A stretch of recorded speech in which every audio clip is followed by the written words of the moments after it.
Buenos días, les habla Wilfrido Hoyos Muñoz. En este video vamos a analizar el caso de la niña M, una menor de edad de 12 años de Buenaventura, hija de una familia desplazada. Su madre es una enferma mental y habitante de la calle que 2 meses atrás fue raptada por hombres armados. Fue víctima de abusos sexuales y quedó en embarazo.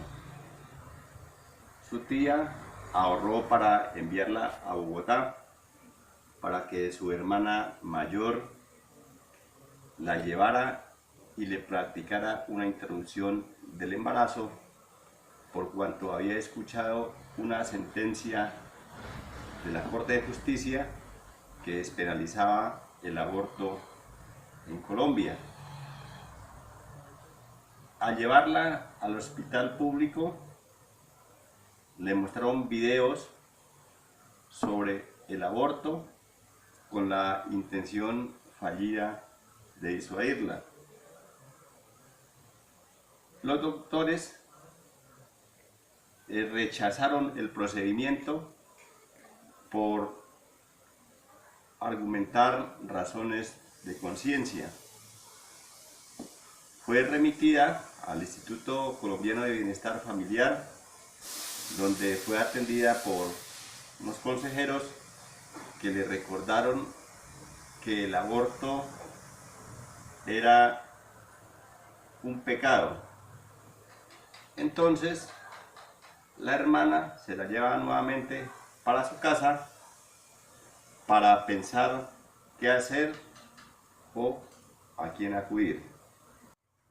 En nuestra sociedad se presentan infinidad de problemas y conflictos, como grupos e individuos, pero para diagnosticar esos problemas hay que caracterizarlos en el contexto interpersonales, ya sean de carácter político, étnicos, sociales, culturales, entendidos como la confrontación de la realidad que se derivan de la actividad diaria.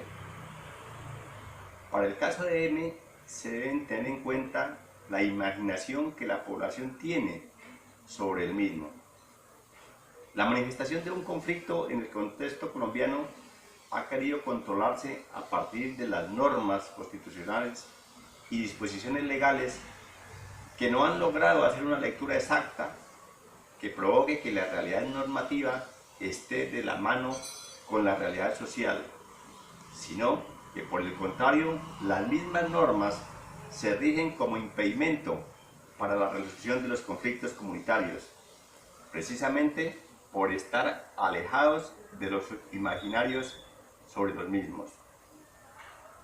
Considero que en el caso de M, así como hay sentencia de la Corte despenalizando el aborto, también hay normas que protegen a los profesionales, lo que en sí se forma un obstáculo para la solución del problema. Comparto con el pensamiento de Adela Cortina cuando califica a la sociedad como de perplejidad e indignación, argumentando que tenemos medios más que suficientes, espirituales y materiales, para que las gentes puedan ser felices. Nuestra riqueza espiritual es propia de personas humanas y debemos entender que le estamos haciendo daño a otras personas, daños que se refleja en el colectivo familiar y descomposición de la sociedad. Al referirse a la teoría de los derechos humanos propuesta por Cortina, podemos decir que ésta se encuentra fundada en la ética discursiva. Considera que es necesario para la fundamentación de los derechos humanos llevar a cabo la defensa de una concepción que entienda tanto el ámbito ético de los derechos como su promulgación en los códigos jurídicos vigentes. Se ha de buscar una base ética procedimental, esto es, un criterio válido para promulgar estas normas, pero que sea al mismo tiempo compatible con la múltiple variedad de creencias, que encontramos en las distintas culturas a que los hombres pertenecemos. Se entiende por derechos humanos a aquellos que se le atribuyen a toda persona por el hecho de serlo, y personas son aquellas que poseen o podrían poseer competencia comunicativa, idea que tiene la ventaja de posibilitar una fundamentación normativa de los derechos humanos mediante el principio de la ética discursiva. Así, los derechos humanos son un tipo de exigencia cuya satisfacción debe ser obligada legalmente y por lo tanto protegida por los organismos correspondientes, y el respeto por estos derechos es la condición de la posibilidad para poder hablar de hombres y mujeres con un verdadero sentido. Analizando las lecturas, los comentarios de profesionales y en mi propia reflexión, me atrevo a decir que en este contexto del caso de M, el problema tiene alguna relación con el machismo que se enraiza en la mayoría de componentes de la vida pública, en las instituciones del Estado y en el propio hogar. La extensión de programas escolares educativos que busquen la prevención de la violencia de adolescentes serían alternativas que deben adelantarse desde diferentes organizaciones y desde la misma sociedad. El Estado, y según se contempla en nuestra Carta Constitucional, tiene la responsabilidad de proteger los derechos ciudadanos, garantizando el derecho al aborto en situaciones debidamente establecidas y en condiciones de seguridad, y no en los procesos clandestinos, como sucede en muchos casos.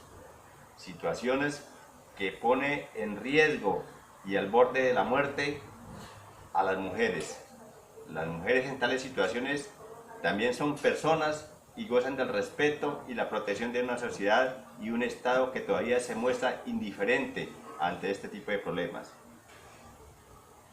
Al referirnos a la ética y el aborto, nos lleva a analizar las acciones sobre la moral, donde estas razones de carácter fundamental se determinan en base a valores e intereses personales que se prefieran.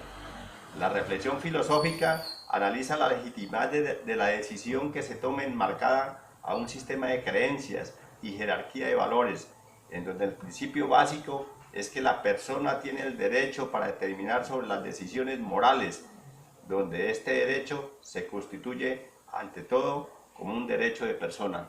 En la sociedad no sabemos lo que entendemos por moral y qué entendemos por inmoral, porque no tenemos argumentos para nuestras posiciones morales. Un ejemplo es debatir sobre la pena de muerte. Muchos dirán no, pero en determinados casos dirán sí. Entonces no tenemos argumentos que nos permitan defender una posición correcta.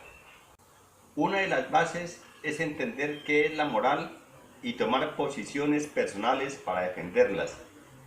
Y es aquí muy importante hablar de diálogo y de deliberación.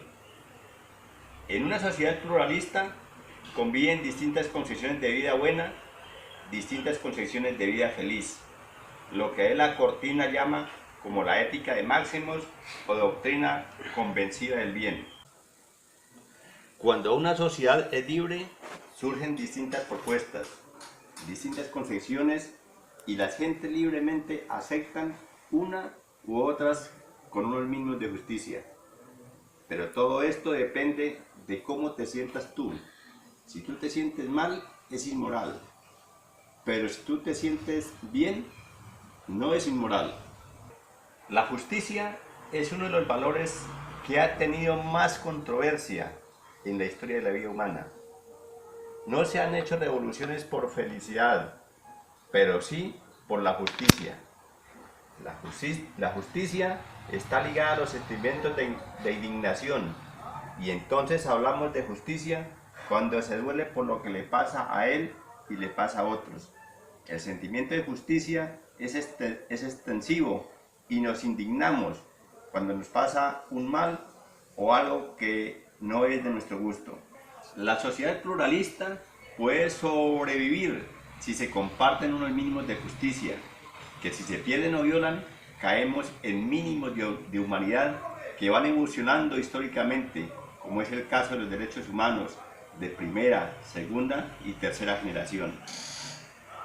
Los derechos de primera generación, como derechos civiles y políticos, de libertad de expresión, de asociación, de conciencia, posibilidad de participar en las decisiones de la comunidad política, derechos económicos, sociales y culturales, derecho a la vida, derecho a la educación, derecho a la participación en la cultura, los derechos de tercera generación esenciales para el desarrollo de los pueblos, tales como el derecho a la paz, el derecho a un medio ambiente sano, constituyen los mínimos de justicia que forman el derecho común de la sociedad. La justicia es mucho más exigente que la felicidad. La justicia se exige, la felicidad se incita. Desde la filosofía, las formas de justicia son universales y se deben aplicar una ética de diálogo a través de normas justas que transformen en condiciones más próximas a la simetría esencial para que haya una sociedad normalmente pluralista. La deliberación es imprescindible para la legitimidad de las normas democráticas y para la validez de las instituciones democráticas.